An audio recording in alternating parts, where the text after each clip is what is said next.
Heto ako, nasa gitna ng dilim. Pinakikiramdaman ng dilim habang iniisip ka. Naalala ko pa rin noong tayo pa. Ngunit magpahanggan ngayon ang puso ko, ikaw pa rin ang itinitibok.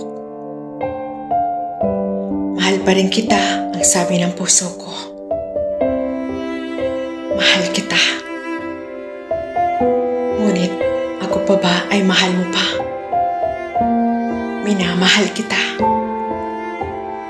Umaasa ko dahil sabi mo kahit kailan di mo ako iiwan. Umaasa ko na tayo ay magtatagal. At umaasa ko sabi mo ako lang walang iba. Mahal kita ng sobra na higit pa sa buhay ko. Ganun ka kahalaga sa buhay ko. Ganun kita kamahal. Dahil buong akala ko, ako na ang nagpapatibok sa puso mo. At magagawa mo akong mahalin. Yung mga salitang pilit kong kinakalimutan. At pilit pa rin sumisiksik sa utak ko na hanggang ngayon, daladala ko. Na kahit wala na ang dating tayo, napakasakit lang kasi.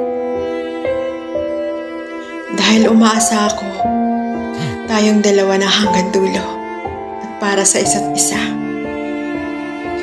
Ngunit sa iba ka pala nakatadhana. Tinatanong ko ang sarili ko, ano bang pagkukulang ko? Ginawa ko ng lahat, ngunit humantong tayo sa ganito. Pinaglaban kita. Ngunit kahit minsan di mo magawa akong ipaglaban ang isang katulad ko. Sana kagaya ng ginagawa ko. Nangako akong walang ibang mamahalin kundi ikaw lang. At nangako kang ako lang. Ngunit sa iba mo na ito, tutuparin.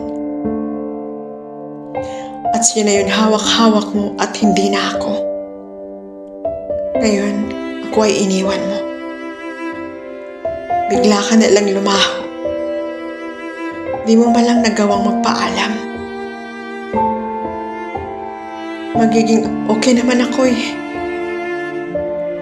Ngunit di ko kayang matanggap. Bakit di mo sinabi? Sana kausapin mo ako kahit hindi na kagaya ng dati. Mahirap pang gawin yun. Napakasakit. Sobra na akong nahihirapan. Sobra na akong nasasaktan. Dahil minahal kita ng sobra ng buong buo sa puso ko. Tapos bigla ka naglaho at iniwan mo ako. Sana di mo sinimulan. Sana hindi ako ngayon nahihirapan. At sana walang nasasaktan ngayon.